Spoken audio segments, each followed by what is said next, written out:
नमस्कार। आज हम मनोविज्ञान की दुनिया में गोता लगाने वाले हैं और एक बहुत ही प्रभावशाली सिद्धांत को समझेंगे। ये सिद्धांत है जेरोम ब्रूनर का संज्ञानात्मक विकास का सिद्धांत। Target exam only YouTube channel में आपका स्वागत है। देखिए, अगर आप यूपीटीईटी, सीटीईटी, एसटेट या किसी भी टीचिंग एग्जाम की तैयारी कर रहे हैं तो ये थ्योरी आपके लिए बहुत ज़्यादा ज़रूरी है। तो चलिए आज इस टॉपिक को एकदम अच्छी तरह से समझ लेते हैं। अच्छा, तो चलिए इसमें थोड़ा और गहराई से उतरते हैं। एक सवाल से शुरुआत करते हैं। जरा सोचिए, एक छोटा बच्चा, एक शिशु जो सिर्फ अपने हाथ पैर हिलाकर चीज़ों को छूकर सीखता है, वो आखिरकार भाषा और गणित जैसे इतने कॉम्प्लेक्स सिंबल्स को समझना कैसे शुरू कर देता है? यही वो पहेली है, वो सेंट्रल क्वेश्चन है जिसका जवाब हमें ब्रूनर के सिद्धांत में मिलता है। तो आज हम क्या क्या देखने वाले हैं?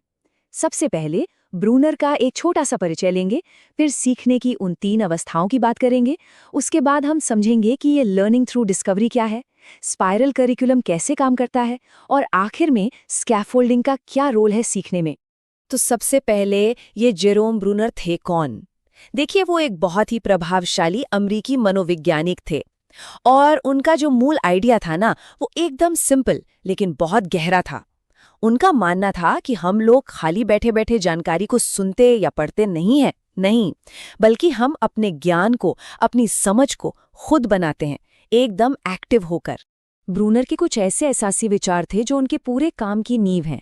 सबसे पहली बात कि सीखना एक एक्टिव प्रोसेस है, पैसिव नहीं।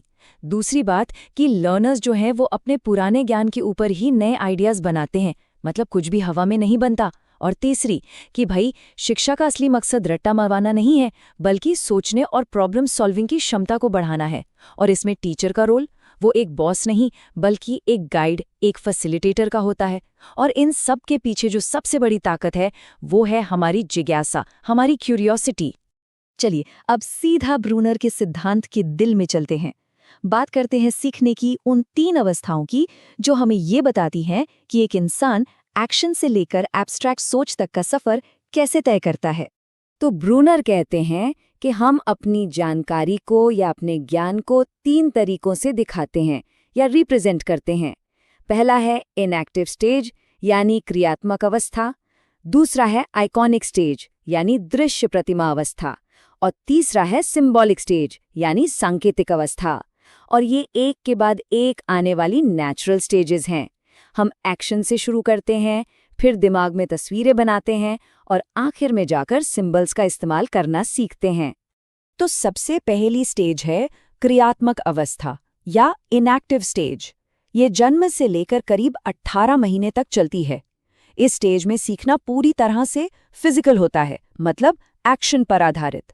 बच्चे का जो भी ज्ञान है वो उसकी शारीरिक क्रियाओं की याद के रूप में स्टोर होता है। एक छोटा बच्चा अपने आसपास की दुनिया को कैसे समझता है? चीज़ों को छूकर, पकड़कर, मुंह में डालकर, मतलब फिजिकली मैनिपुलेट करके। कह सकते हैं कि ये लर्निंग बाय डूइंग का सबसे बेसिक और सबसे शुद्ध रूप है। अब इस तस्वीर को देखिए, ये क्रियात्मक अवस्था का एक परफेक्ट एग्जाम्पल है। यहाँ ये बच्चा ब्लॉक्स के बारे में कोई किताब नहीं पढ़ रहा या उनकी तस्वीर नहीं देख रहा। वो सीधे सीधे उन्हें छूकर, उठाकर, एक के ऊपर एक रखकर सीख रहा है। उसका हर एक्शन, हर टच उसके दिमाग में इन ब्लॉक्स के बारे में एक समझ बना रहा है। इसके बाद आती है दूसरी स्टेज, आइकॉनिक स्टेज या दृश्य प्रतिमा अवस्था। ये करीब 18 महीने से शुरू होकर 6 साल तक चलती है। अब क्या होता है? अब सीखना तस्वीरों या आइकॉन के जरिए होता है।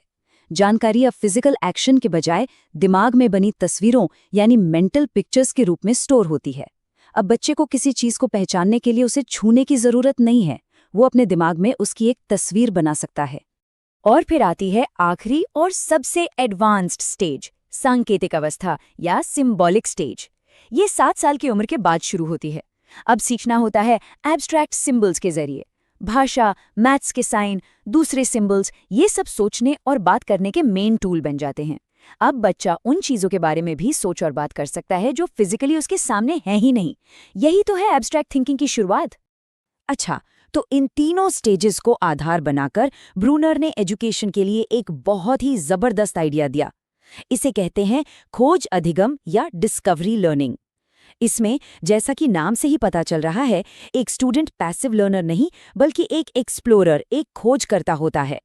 यहाँ पर एक बहुत ज़रूरी बात है जो एग्जाम्स में अक्सर कंफ्यूज करती है, तो इसे यहीं पर क्लियर कर लेते हैं। देखिए, डिस्कवरी लर्निंग यानी खोज अधिगम, ये जेरोम ब्रूनर का दिया हुआ एक सिद्धांत है, एक थ्योरी। लेकिन डिस्कवरी मेथड यानी खोज विधि, इसका क्रेडिट H.E. आर्मस्ट्रॉन्ग को जाता है। आप इसे ऐसे समझ सकते हैं कि सिद्धांत बताता है क्या और क्यों सीखना है, जबकि विधि बताती है कैसे सिखाना है। ये छोटा सा फर्क याद रखना बहुत जरूरी है। चलिए अब ब्रूनर के एक और बेहतरीन आइडिया की तरफ बढ़ते हैं, और ये है स्पाइरल करिकुलम। इसका फंडा बहुत सिंपल है, किसी चीज को बार बार दोहराओ, लेकिन हर बार थोड़ा और गहराई से, ताकि वो एकदम पक्की हो जाए। स्पाइरल करिकुलम या स्पाइरल पाठ्यक्रम, ये दरअसल एक ऐसा करिकुलम डिज़ाइन है जिसमें जो मेन कॉन्सेप्ट्स होते हैं वो सिलेबस में बार बार आते हैं, लेकिन हर बार उनकी कॉम्प्लेक्सिटी, उनकी गहराई थोड़ी बढ़ा दी जाती है। इससे होता क्या है कि सीखने वाले के ज्ञान की नींव बहुत मजबूत हो जाती है। चलिए इसे एक बहुत आसान से उदाहरण से समझते हैं। प्रिंसिपल वही है, सरल से कठिन की ओर। मान लीजिए पहली क्लास में एक बच्चा सीखता है कि 4 + 3 7 होता है, ठीक है, बेसिक एडिशन। फिर तीसरी क्लास में पहुंचकर वो थोड़ी बड़ी संख्याओं को जोड़ना सीखता है, और फिर जब वो 7वीं 8वीं में पहुंचता है तो वो अलजेब्रा में उसी एडिशन के कॉन्सेप्ट को इस्तेमाल करता है, जैसे कि x + y। देखा आपने, कॉन्सेप्ट वही है, जोड़ना, लेकिन हर स्टेज पर उसकी कॉम्प्लेक्सिटी बढ़ती जा रही है। यही है स्पाइरल करिकुलम।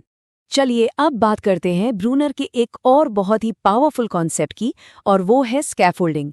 ये हमें बताता है कि गाइडेड सपोर्ट यानी सही समय पर दी गई मदद में कितनी ताकत होती है। तो ये स्कैफोल्डिंग, जिसे हिंदी में मचान भी कहते हैं, आखिर है क्या?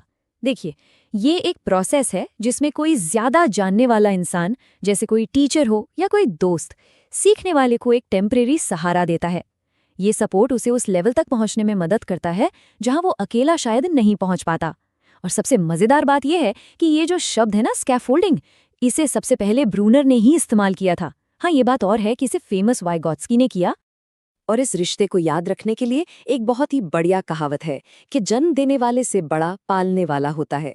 बस यही हुआ स्कैफोल्डिंग के साथ। इस शब्द को जन्म तो ब्रूनर ने दिया, लेकिन इसे पाला पोसा, फेमस किया और बड़ा किया वाइगॉत्स्की ने। ये एनालॉजी याद रखेंगे तो कभी कंफ्यूजन नहीं होगा। अच्छा, अब जरा ब्रूनर और पियाजे की तुलना कर लेते हैं, क्योंकि ये एग्जाम्स का एक हॉट टॉपिक है। तो सबसे पहले डेवलपमेंट को लेकर क्या फ़र्क है? ब्रूनर मानते हैं कि ये एक कंटिन्यूअस प्रोसेस है, लगातार चलता रहता है, जबकि पियाजे कहते हैं कि नहीं, ये अलग अलग स्टेजेस में होता है।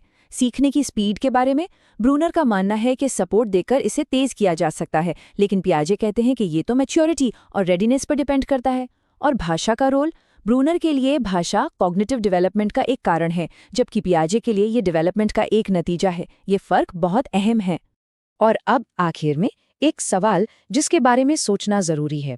आज के इस डिजिटल एजुकेशन के दौर में जब सब कुछ स्क्रीन पर हो रहा है, ब्रूनर के ये सिद्धांत active learning, discovery based learning, ये कितने प्रासंगिक हैं?